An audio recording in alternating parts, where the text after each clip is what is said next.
Hey everybody, this is Jill for today. Thank you for coming into my kitchen. So good to see you.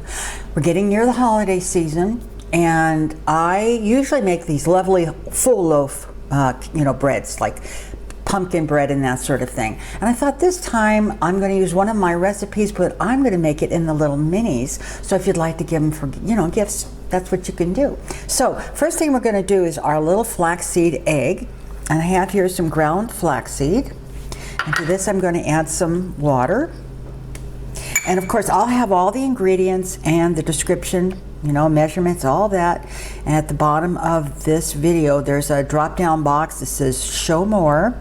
So if you would like to do that, that's where you can find it. So I'm going to give this a good mix. This is going to get very slurry, very, very thick, and this will kind of serve as our egg. So I'm going to make sure that's all nicely mixed up, and it is, and we'll move on to the next step.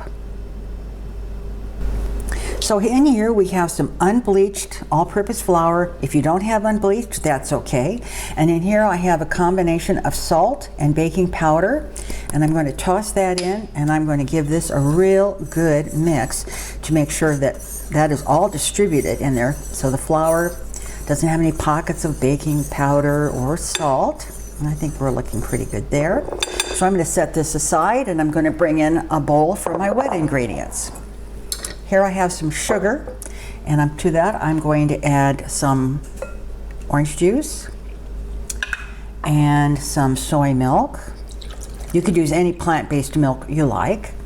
And I'm going to add 1/3 of a cup of avocado oil. I should have had this measured out, sorry about that. All right, there's that. And then a nice slurp of vanilla, pure vanilla.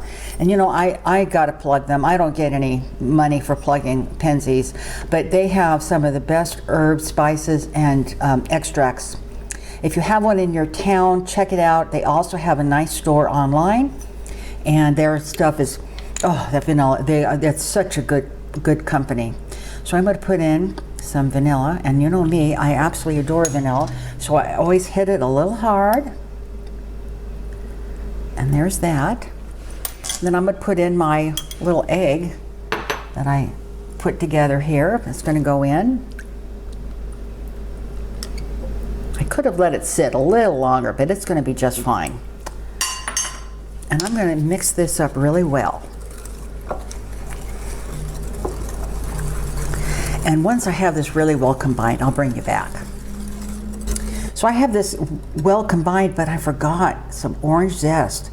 And the director was nice enough to take, this was the zest of one whole orange. And I should have mixed that in, but I'm going to do that now. Okay, I'm going to make sure that's good and mixed. Okay, I'm going to bring in my dry ingredients back. There those are. Oh gosh almighty, if you can smell that orange, it is just amazing.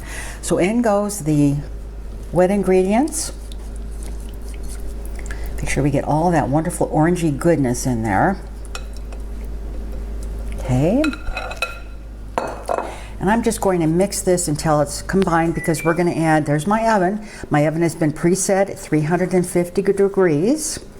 So it is ready to go for me. And I'm just going to really just toss this lightly until most of that flour disappears. It's all combined with the liquid ingredients. And we are almost there. And I'm going to call it quits right there. Even though there's a little flour in there, that's going to be fine, because it will go with the, and here's some cranberries that I've chopped up. Whole ones, if you were making a large loaf, whole cranberries would be the way to go. But when you're making these small loaves, that's, And then, gosh almighty, those wonderful people from nutstop.com. These are their pecans, and they are just beautiful, so fresh. And actually I have a discount code in my description box down there, and it's 10% off on your first purchase. And they have a wonderful line. And here you are, it's just beautiful. And really, there are a few broken pieces in there, but they are whole halves. Just amazing. So I'm going to mix all of this in here, and once I have it well mixed, I will bring you back. So here's what our dough looks like, nicely mixed up. And I have three, I think three should do it, but I've got a couple others just in case I have more dough, because I haven't done this dough in the minis before. These are 3x5s, and you can get all kinds of different sizes, but this is the size that I chose to use. And again, I put one of those little parchment paper slings in there, because you know, sometimes when you put stuff in foil pans, it's really hard to get out. So you put your dough in there, cook them, you know, bake them off, and then you can just pop them out just like that. So it's very easy. So now I'm going to put 2 or 3 scoops in here. I'm not sure. I need to have it about 3/4 of the way up. This reminds me of when I was much younger, and fruitcake, of course, you know, fruitcake. But I would make fruitcakes at the holiday time, and I would put them in these little pans, and I'd start cooking them, making them around, I hate to say this, Halloween, and I would just go in there weekly and put more and more brandy on them. And so by the time they were given out as gifts in December, they were pretty boozy. So doing these little pans just kind of reminded me of that. All right, I think 3 of these scoops is going to make it, and I'll tell you what, I'm going to have plenty of dough for those other 2. So once I get these all filled in, I will bring you back and we'll figure out actually how many pans I had. So here we have them. There are 4 of them, and they're all about 3/4 of the way, you know, up the side of the little loaf pans. Again, my little parchment paper's in there, and I've put these on a cookie sheet for just, you know, being able to easily move them around. And as you'll see, this poor little thing is black, and I think I've had it for 50 years.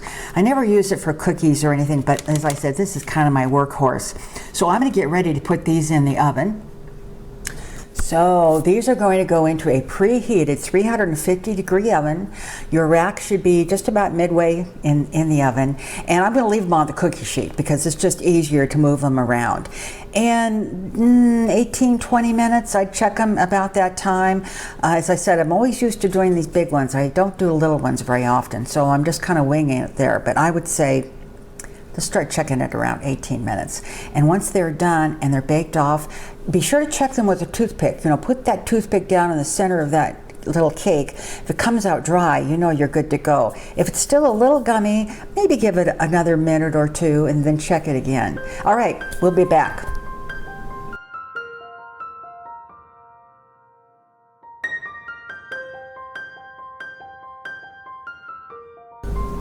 We're back, and they came out of the oven, and they took about 22 minutes.